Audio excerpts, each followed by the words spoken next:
Jalur Alas Roban di Kabupaten Batang, Jawa Tengah dikenal angker. Banyak cerita horor dan misteri terdengar dari jalur di tengah hutan lebat itu. Banyak kisah misteri terjadi di jalur yang menghubungkan Semarang dengan jalur Pantura itu. Jalan yang penuh kelokan dan tanjakan itu semakin menambah angker jalur itu. Adapun salah satu cerita penuh misteri Alas Roban pernah dibagikan oleh akun Bukan Hasan di channel YouTube Jejak Misteri. Peristiwa sendiri sudah lama terjadi, yaitu sekitar tahun 2005 sebelum dibangun jalan tol di kawasan Pantura. Adalah sebuah keluarga dari Temanggung yang menuju Jakarta mengendarai mobil untuk menghadiri pernikahan kerabatnya. Mobil dikemudikan Jarot, nama samaran, melalui jalur Waleri Kendal menghindari kemacetan yang bisa terjadi di pusat kota Kendal. Sekitar pukul 18.00 mobil memasuki kawasan Alas Roban. Awalnya berjalan normal dan lancar. Mereka masih bertemu dengan beberapa kendaraan di perjalanan. Salah satu lampu depan mati, sang sopir pun berhenti untuk memeriksa. Dia mengetuk-ketuk bagian lampu dan akhirnya lampu bisa menyala lagi. Perjalanan pun dilanjutkan, hanya saja suasana agak berbeda dari sebelumnya. Kali ini suasana jalanan terasa sangat sepi, tidak terlihat satupun kendaraan yang melintas. Mereka berpikir mungkin karena saat itu bukan akhir pekan sehingga jalanan lenggang. Mobil berjalan agak pelan karena jalur Alas Roban penuh dengan tanjakan. Setelah melewati beberapa tikungan dan menemukan jalan yang agak rata, mereka memutuskan untuk makan sambil istirahat. Mereka melihat sebuah warung tenda pecel lele di pinggir jalan dan memutuskan makan di sana.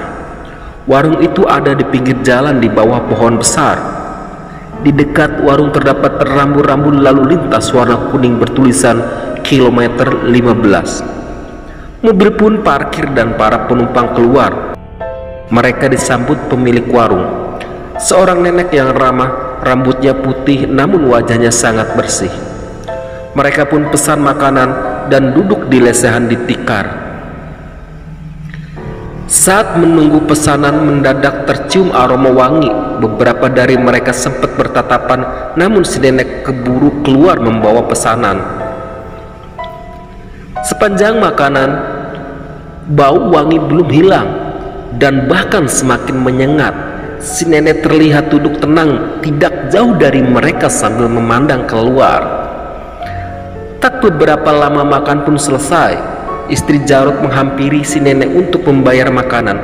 Setelah menghitung beberapa saat, nenek menyebutkan angka 15.000. Istri Jarot kaget. Mereka semuanya berenam makan dan minum, tapi harganya kok harga 15.000. Normalnya harga 15.000 itu hanya untuk satu porsi. Tidak salah hitung, Nek. Semuanya 6 porsi kok hanya 15.000? Tanya istri Jarot. Tidak, harganya memang segitu, kata si nenek. Tapi saya tidak punya uang kecil, Mbah, kata wanita itu sambil menyerahkan uang selembar uang 100 ribuan. Kembalinya untuk nenek saja ya, untuk cucunya. Nenek itu merasa tidak enak, tapi akhirnya menerima uang tersebut sambil mengucapkan terima kasih dan berpesan agar hati-hati di jalan.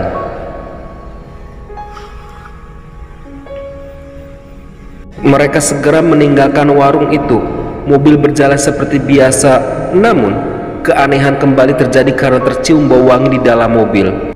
Beberapa saat berjalan, laju mobil juga terasa berat seperti membawa beban banyak. Bau wangi semakin menyengat. Para penumpang mulai ketakutan. Lebih celaka lagi, mesin mobil mendadak mati alias mogok. Padahal suasana sangat gelap dan sama sekali tidak ada kendaraan yang lewat. Jarot pun mencoba menghubungi adiknya, Handoko, yang tinggal di Pekalongan untuk mengabarkan kondisinya, namun telepon tidak terhubung. Di tengah hutan suasana mencekam. Tiba-tiba terdengar jendela mobil diketuk. Seorang kakek tiba-tiba sudah ada di samping jendela. Para penumpang kaget dan menjerit-jerit. Jarot yang kepala keluarga mencoba tenang. Dia menurunkan kaca mobil dan mengatakan mobilnya mogok. Saya bantu dorong, Nak, kata kakek itu. Nanti setelah ketemu perempatan belok kanan ya, jangan ambil lurus, sebentar lagi sampai, lanjutnya. Lalu kakek itu berjalan ke belakang dan mendorong mobil seorang diri. Mobil bergerak dan mesin kembali hidup. Jarod keluar untuk berterima kasih, namun si kakek tidak terlihat. Masih dengan perasaan tidak karuan, Jarod berusaha tenang menjalankan mobilnya sambil terus berzikir. Sampai di perempatan, mobil belok ke kanan seperti pesan si kakek. Tidak beberapa lama, sampailah mereka di jalan besar yang terang benderang. Terlihat gapura besar dengan tulisan besar-besar, "Selamat datang Kabupaten Pekalongan." Ponsel pengemudi berbunyi. Handoko, saudaranya yang tadi telepon, rupanya menghubungi balik.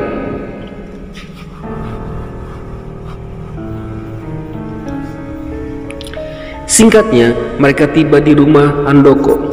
Mereka kaget saat melihat jam karena sudah pukul 24.00, padahal seharusnya mereka tiba di Pekalongan kurang dari pukul 21. Handoko dan keluarganya pun heran. Mereka bilang beberapa kali menghubungi ponsel Arif namun tidak bisa nyambung. Keluarganya Handoko tambah kaget saat mendengar cerita mereka sempat makan pecel lele di warung pinggir jalan. "Warung pecel lele 15, tanya Handoko. "Loh, kok tahu?" Handoko pun menceritakan kisah warung pecel lele 15 sudah sangat terkenal di kalangan supir dan masyarakat sekitar Alas Roban. Namun, menurut Handoko, orang yang mengalami kejadian itu biasanya akan mendapat banyak rezeki. Warung pecel lele itu sebenarnya tidak nyata. Hanya orang-orang pilihan yang bisa mampir dan makanan di warung itu. Biasanya mereka orang-orang yang dianggap baik. Kalian bersyukur saja karena yang bisa makan di warung itu biasanya orang baik, ibadahnya baik dan suka beramal, ujar Handoko. Malam itu Handoko menyarankan keluarga Jarod untuk menginap di Pekalongan dan berangkat ke Jakarta selepas subuh agar lebih tenang. Singkat cerita, mereka sampai di Jakarta dan lancar menghadiri acara pernikahan saudara. Setelah menginap semalam di Jakarta semalam, paginya mereka pulang ke Temanggung. Mereka memutuskan melewati jalur Alas Roban lagi. Rupanya mereka penasaran dengan cerita warung pecel lele di pinggir jalan itu. Saat melewati lokasi mereka kaget karena warung pecel lele itu tidak ada. Yang bikin kaget, rambu-rambu KM 15 terpasang di tepi jurang. Artinya malam itu mereka makan di atas jurang. Tunggu dulu, cerita horor dan misteri mereka belum selesai. Setelah sampai rumah, isi Jarod heran dengan sebuah tas kresek hitam penuh uang. Tas itu ditemukan di antara barang-barang yang baru diturunkan dari mobil sepulang dari Jakarta. Jarod kemudian menghubungi beberapa saudara yang datang ke acara pernikahan di Jakarta untuk menanyakan apakah ada yang kehilangan tas. Ternyata tidak ada. Sang istri kemudian ingat uang 100.000 yang diberikan kepada nenek penjual pecel lele.